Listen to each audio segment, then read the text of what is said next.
Echoes of the Seerah, Chapter 3, Al-Amīn the Trustworthy. Like many prophets before him, Muhammad ﷺ worked as a shepherd. From Musa to Dawood ﷺ, every prophet was a shepherd of sheep before becoming a shepherd of people. It was a training in patience, responsibility and care. In the quiet hills of Makkah, he watched over his flock, for Allah was preparing him to guide an ummah.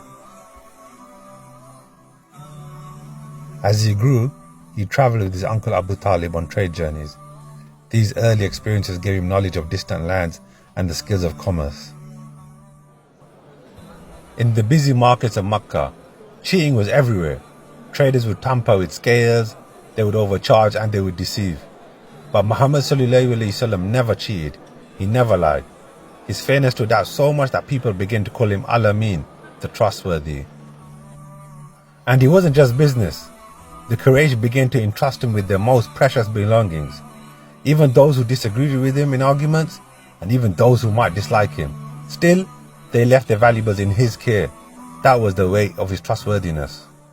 There was an incident when a trader was cheated, and he cried out for justice to the people of Makkah. So several Quraysh nobles gathered together to discuss this matter. They decided to swear an oath to protect the oppressed and defend the weak, no matter their tribe. So to seal the pledge, they dipped their hands in perfume and touched the Kaaba. And Muhammad ﷺ was among them. And later in life he said, I would still honor that treaty today in Islam. This treaty is called Hilf al-Fudul. Years later, a fire and then a flood swept through Makkah and damaged the Kaaba. The Quraysh came together to rebuild it. This was when it took the shape we recognize today.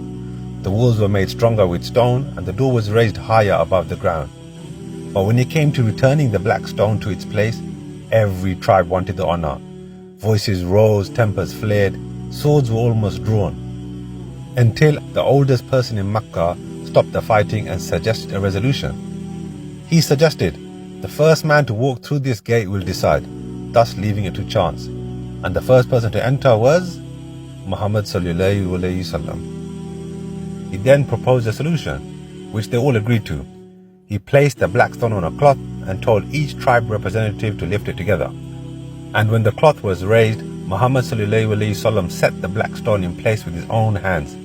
Bloodshed was avoided by the wisdom of Al-Amīn. Khadija bint Khuwaylid radiallahu anha was no ordinary woman. She was a wealthy merchant, successful in trade, and among the most respected figures of Quraysh.